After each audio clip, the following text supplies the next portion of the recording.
කළු පාලම රිපෙයාර් කරනවා.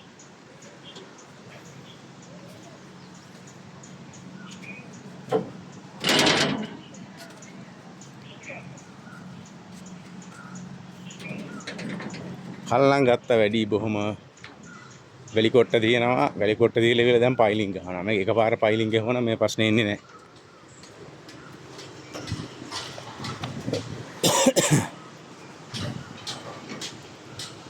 අරම නැමිලා වෙලා තින්නේ පාලම නම් මේ අර කෙලි තිබ්බ පාලමනේ. අට්ටිටින් වැඩ ඉතින් මේක වැඩ කරනවා කියන්නේ සෙල්ලම් වැඩක් නෙවෙයි. පට්ට අවදානම්. මේ මිනිස්සුන්ගේ මේ වගේ වැඩ මේ උඩින් වැලිය අදින්න එහෙම ගන්න ඕනේ නැහැ නේ. ඔය යටින් ගේමක් ගහලා ඉවර ගන්න පුළුවන්. ඔක යට තියෙන්නේ ඔය කණුව අල්ලලා දෙපැත්තෙන්ම අල්ලලා කොහොම හරි දාලා මොකක් හරි මැෂින් හරි දාන්න ඔක්කොම දාලා කේබල් දාලා කණුව මුර පැත්තෙන් ඉඳන් එනවා නම් දකුණට ඇදලා අර ගැලවිච්ච ගලක් තියෙනවනේ යට. ඒක සෙට් කරලා මේ ටික අදින්න කලින් ඔක්කොම වටේ ගහ ගන්න ඕනේ. කොන්ක්‍රීට් දාන්න වටේ සම්පූර්ණ කණුව කවර් වෙන විදිහට කරුණා වගේ දෙගුණයක් විතර ඒ කියන්නේ සම්පූර්ණ කණුවම දාන්න ඕනේ නැහැ. ඇදලා ගල තියලා හරියට කණුවේ හැඩයට හරි කමන්නේ නැහැ. ලොකු කොන්ක්‍රීට් එකක් සාමාන්‍යයෙන් මුළු කණුවෙන් 140ක් විතර නිකන් දැම්මනම් අවම පිරිවැයට හොඳම ශක්තියක් ගන්න පුළුවන් කණුවට. මේ පිස්සු වැඩක් කරන්නේ දැන් මේ කට්ටිය වැලි කොට්ට දීලා මාසයක් විතර දැඟලුවා දැන් පයිලින් ගහනවා. ඊයේ පයිලින් එකක් ගැහුවා අද 4 වෙනි 5 වෙනි එක ගහනවා. අනේ මන්ද මේ රට නම් මට නම් හිතා ගන්න බෑ මේ රට කොහොමද හැදෙන්නේ කියලා. ඉතින් මේ 76ක් තිස්සේ මේ රට කාපු බූරුවත් එක්ක මේ රට ගොඩ ගන්න බෑ. ඉන්න ඉංජිනේරුවොත් ගොන්නු. මේ ඉංජිනේරුවොත් මොඩයෝ. මොකටද වැලි කොට්ට වල සල්ලි විදන් කරේ? ඔතනට අනිවාර්යෙන් කෝටි 30ක් 40ක් ගියා ඔය වැලි කොට්ට වලට.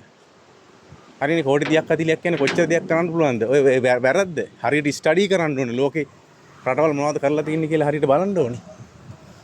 හරිනේ බලලා ඉවිල්ල කරන්න ඕනේ. Taman දන්නේ නැත්තම් මේ ඉන්නේ හොන්න පඬිතෝ ඉන්නේ දන්නේ නැහැ මෙලෝ දෙයක්. හරිනේ එන්න පඬිතෝ. ඉතින් මේ අපරාධ අපේ සල්ලි මේ රට ඉතින් ගොඩ ගන්නවා කියන්නේ බොරු මේකෙම නැගලා තමයි අපිට අවුරුදු සෑහෙන කාලයක් ඉන්න වෙන්නේ. එච්චරයි මට කියන්න තියෙන්නේ.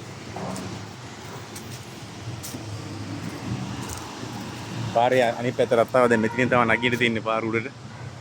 මේ ගම්පල හැටන් නාවල පිටියේ පාර. ඕන්න මෙතනින් අපිට ආපහු පාරට පැනලා බලමු මෙතනින් පාරට ගියානම් ලේසි නැත්නම් මෙහෙ නගින්න ඕනේ ගොඩක්. ඉතින් පාරට පැනලා අතින් ගිලුඩට යන්න පුළුවන් තරක් තියෙනවා. ආයේ අතින් දැනත් ටිකම යන්න උඩට. මට අමතක වුණා. ආයතනක් වහලා වගේ නේ. මොකද වහලා එතන වහලා ඉතින් අරත් එන්න බෑ. මෙතකින් තමයි නන්නේ යන්න වෙන්නේ. අලු මේ බට හයිය තියෙන බට යල්ලන් නැගින්න. ඔකත් කඩාවරන මල ගෙලියක් නේ. බට යල්ලන් නැගින්න පුළුවන්. අයිය.